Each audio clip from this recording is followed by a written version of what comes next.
Hello and happy Halloween. This is Matt Cousineau from Dice Camera Action, a mashup podcast about board games and movies. This week on Halloween, we're going to be releasing a podcast where we reviewed the board game Beast. And we paired it with, for the first time, a limited TV series instead of a movie. So we decided to cover Midnight Mass, which is one of my favorite pieces of media of all time, whether it's TV or movie, etc. So really excited to have you guys dive into that and take a listen. In the meantime, I wanted to do a quick video about some of my most underrated or underappreciated horror movies.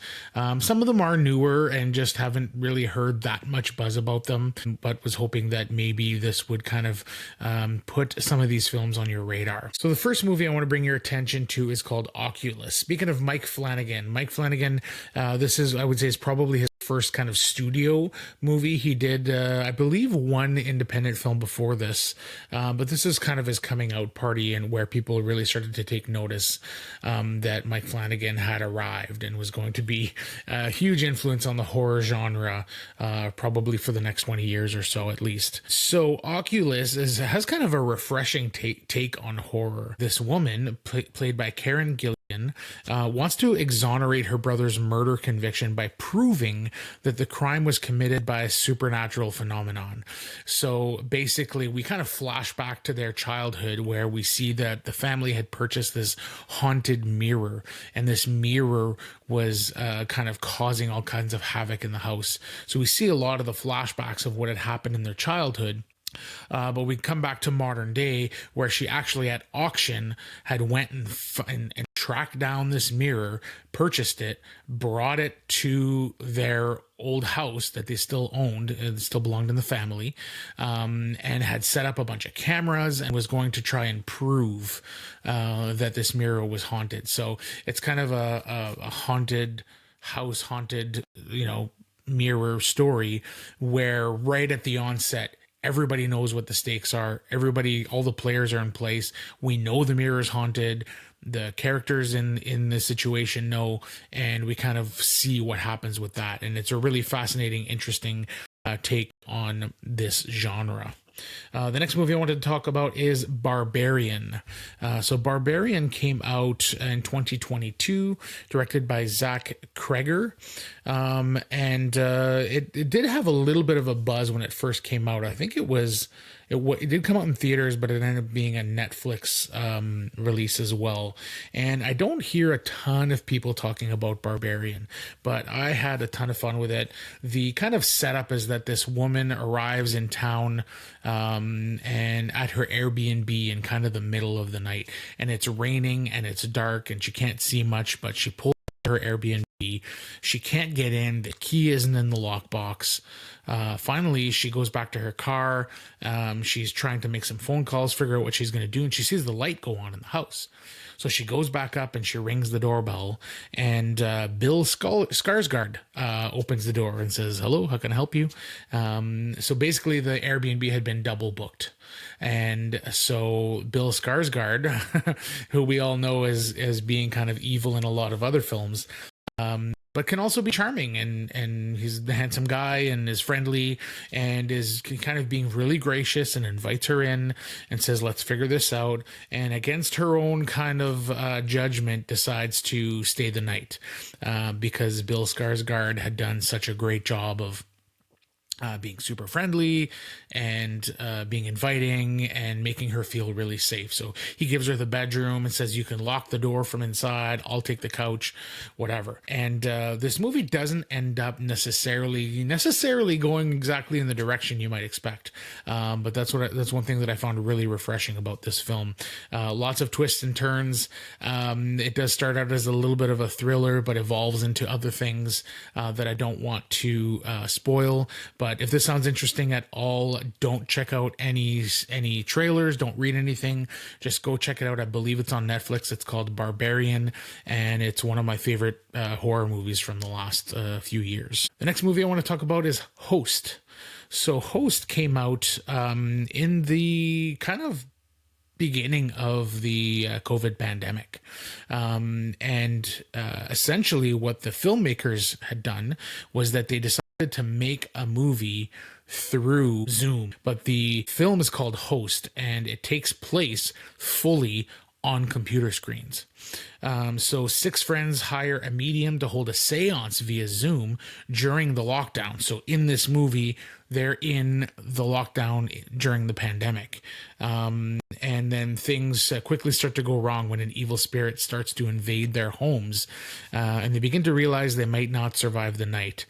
So it is a really thrilling, super short. I'm trying to see here exactly how long it is. 57 minutes, so it's under an hour. But it is extremely well done, really inventive in the way that they portray the haunting or the seance and everything that goes wrong. And it's a really great short little horror thriller that is totally worth your time. The next one I want to talk about is Sputnik.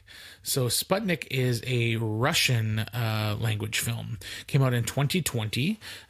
This one, again, didn't get a ton of buzz. It's obviously not an English language film, so that will be a little bit of a roadblock for some.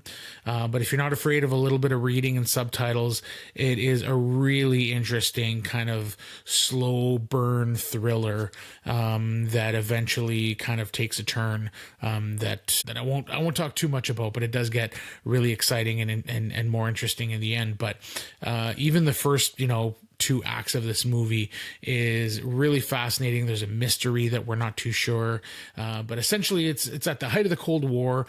A Soviet spacecraft crash lands on Earth after a mission gone awry, leaving the commander as its only survivor.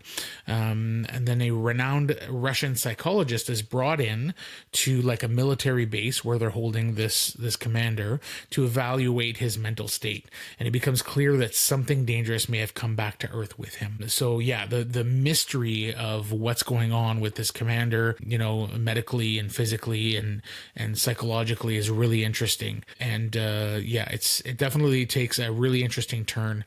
And if you're into kind of a slow burn psychological thriller with a really exciting ending, this might be for you, as long as you don't mind a little bit of subtitles and reading in that way. And the last movie recommend, and I've recommended this movie to a ton of people. Everybody who has checked it out has loved it. It borders on horror, but I'm going to say it's more of a thriller. It's called The Invitation, directed by Karyn Kusama. Came out in 2015, so a little bit of an older one. Essentially, the plot is that Will and his new girlfriend, Kira, are invited to a dinner with old friends at the house of Will's wife and her new partner David. And although the evening appears to be relaxed, Will soon gets a creeping suspicion that their charming host David is up to something. It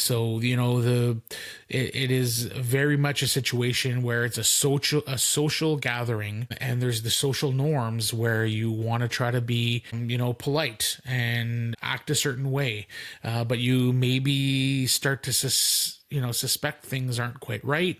You start to see things. Can you bring them up? If you do, are you just going to does it just seem like you're being rude? So there's a lot of that going on, but the tension does rise and rise and rise. There's a few twists and turns. It is very much a kind of a social, almost a social experiment kind of situation where, you put yourself in these people's shoes and be like, how would I react? What would I do in that scenario? And there definitely, is more and more clues as the night goes on that things are not cool and things might not go well for you.